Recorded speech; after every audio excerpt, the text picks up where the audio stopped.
नाही, कालही मी सकाळी जी पुस्तकाची दिंडी निघाली होती त्याच्यात मी स्वतः सहभागी झाले होते. दिल्लीमधल्या आपल्या या राजधानीमध्ये खूप मोठ्या संख्येने मराठी माणसं मराठी भाषा ही साजरी करत होती. खूप आनंदाची गोष्ट. काल सकाळी मी त्या सगळ्या कार्यक्रमात होते आणि आज मी सागरिका घोष यांचा आता इंटरव्ह्यू आहे तो मी बघण्यात, त्यांची मुलाखत आहे ती बघायला आली. काल जे स्टेजवरती पाहायला मिळालं, मोदीजींनी जे साहेबांना खुर्ची दिली असेल किंवा पाणी दिलं असेल, एक मुलगी म्हणून या दृश्याकडे कसं पाहतात तुम्ही? मला असं वाटतं भारत हा एक अतिशय सुसंस्कृत देश आहे आणि अर्थातच आपल्या सगळ्यांवरच अतिशय उत्तम संस्कार झालेले आणि त्याच्यामुळे काल मोदीजींनी जो प्रेम असेल किंवा जे काही आदरणीय पवार साहेबांना जो त्यांनी मान सन्मान वयाच्यामुळे आणि आदरणीय पवार साहेबांचे आणि माननीय मोदीजींचे अनेक वर्षाचे घनिष्ठ संबंध राहिलेत. आमचे राजकीय मतभेद अनेक कुटुंबांची राजकीय मतभेद आहेत, पण आमचे मनभेद हे कुणाबरोबरच नसतात. कारण का एका सशक्त लोकशाहीमध्ये आपण वैयक्तिक नाती एका जागेवर ठेवतो आणि आपण आपली राजकीय जी मतभेद असतात ते वेगळ्या ठिकाणी असतात. म्हणून काही एखाद्याची आपलं वैयक्तिक नातं हे चांगलं ठेवणं हे संस्कार कैलासवासी यशवंतराव चव्हाणांनी आमच्या सगळ्यांवर केलेले आहेत. त्याच्यामुळे काल एक तर मोदीजींनी आदरणीय पवारसाहेबांचा आणि महाराष्ट्राच्या ह्या सगळ्या साहित्यक प्रेमींनी जो त्यांना आमंत्रण दिलं होतं त्याच्यासाठी ते आले आणि तो कालचा कार्यक्रम राजकीय नव्हता, तो एक सांस्कृतिक आणि साहित्याचा कार्यक्रम होता. सुरेश दसांनी आज देशमुख कुटुंबांची भेट घेतलेलं पाहायला मिळालं. बऱ्याच म्हणजे ही भेट यासाठी महत्त्वाची आहे की त्यांच्यावरती जे धनंजय मुंडेंसोबत भेटीचे आरोप झाले त्यानंतर ते आज पहिल्यांदा कुटुंबाचे भेटले. नाही, अर्थातच मी त्याचं स्वागत करीन. याचं कारण असं की आमच्यासाठी ही लढाई राजकीय नाही, ही एक सामाजिक लढाई आहे.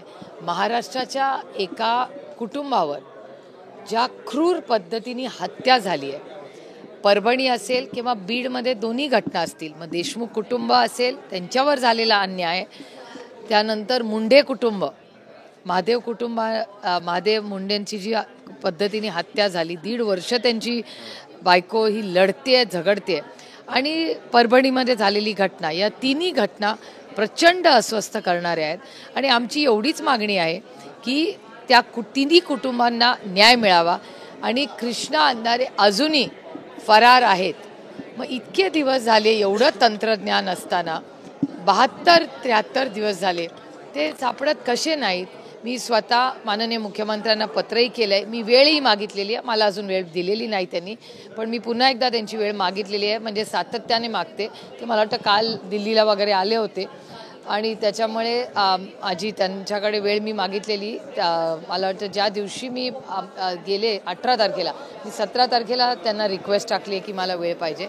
कारण का काही गोष्टी ज्या ग्राउंडवर आहेत त्या कदाचित माननीय मुख्यमंत्र्यांपर्यंत पोहोचल्या नसतील. आमची एवढीच अपेक्षा आहे की या बीड असेल, परभणी असेल, या कुठल्याही ज्या क्रूर पद्धतीने तिथे खून झालेत तिथे कोणीही राजकारण आणू नये, पारदर्शकपणे त्या कुटुंबाला न्याय मिळाला आणि सरकारने कुणाचीही पाठराखण करू नये, एवढीच आमची अपेक्षा.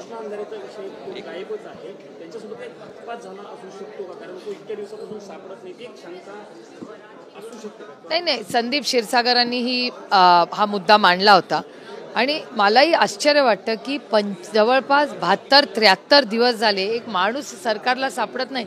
आणि खरं तर मी बीडच्या SP-ना फोनही केला होता. मी SITचे जे आता इन्चार्ज आहेत त्यांनाही मेसेज पाठवला आहे की केंद्र सरकारकडे तुम्ही बाकीच्या राज्यांमध्येही मदत मागितली आहे का? समजा तो महाराष्ट्रात नसेल तर राज्यात कुठे आहे का, मग बाकीच्या राज्यांमध्ये कुठे आहे का? असेल तर आम्ही इथे होम मिनिस्ट्रीमध्ये फॉलोअप करतो. आम्ही स्वतः होम सेक्रेटरींशी बोलीन आणि आपण सगळे मिळून शोधूया ना, असा कुठे माणूस गायब होऊ शकतो का?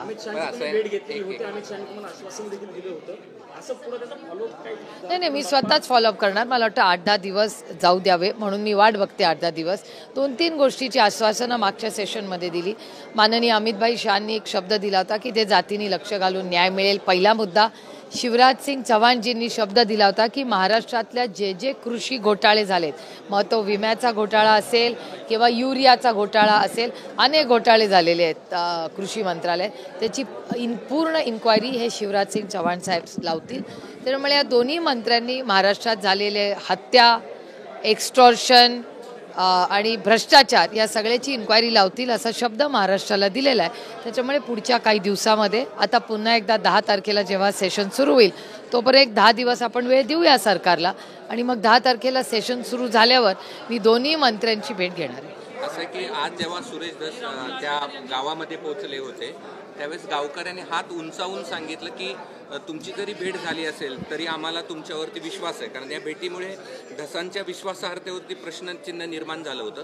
मात्र गावकऱ्यांनी आज पाठिंबा देताना पाहायला मिळाले. माझं म्हणणं आहे की कोणीही जर हे बघा ही क्रूर हत्या, एक्स्टॉर्शन, ह्याच्यात काय काय बघा, ह्याच्यात भ्रष्टाचार, एक्स्टॉर्शन म्हणजे खंडणी, खून आणि म्हणजे जे जे गुन्हे या देशात आहेत ती सगळी या केसमध्ये आणि त्या पद्धतीने बीडमध्ये झाले. बीडमध्ये भ्रष्टाचार झालाय का तर झालाय, हत्या क्रूर पद्धतीने झाली का झाली, खंडणी मागितली आहे का मागितली आहे, त्याच्यानंतर डोमेस्टिक व्हायलन्स, कौटुंबिक हिंसाचार झालाय का झालाय, सगळे गुन्हे झालेले.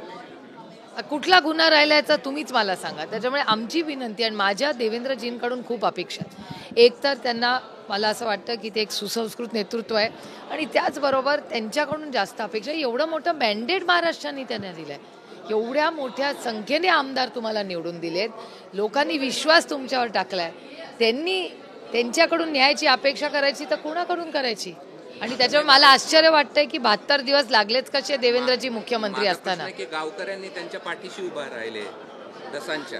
ठीक आहे, आता गावकऱ्यांनी कुणाच्या मागे राहायचं हा त्यांचा अंतर्गत प्रश्न असेल, पण माझं म्हणणं याच्यात आपण राजकारण आणायचंच कशाला.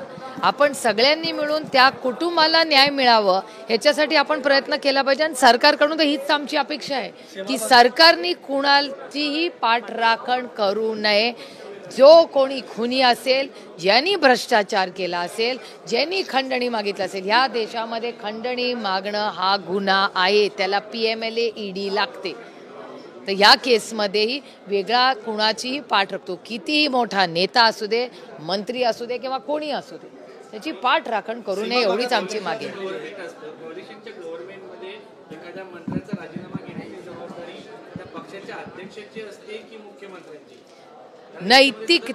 नैतिकतेची असते. मी तुम्हाला माझं सांगते, माझ्या कुठल्याही कृतीमुळे जर माझ्या पक्षाची, माझ्या सरकारची, माझ्या राज्याची आणि माझ्या देशाची ही कुठलीही जर बदनामी होत असेल तर मी नैतिकतेवर राजीनामा दिला असता. आणि अनेक महाराष्ट्रातल्या नेत्यांनी नैतिकतेवर राजीनामे दिलेले आहे.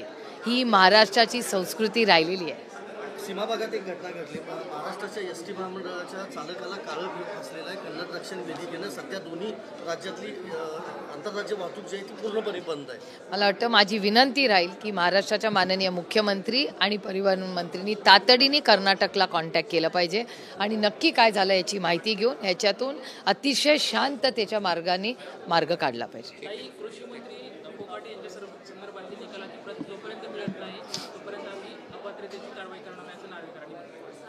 त्यांना मिळाली नाही आहे का? त्यांना जर मिळाली नसेल तर आम्ही पाठवून देतो. सगळ्या मीडियामध्ये आहे. नाही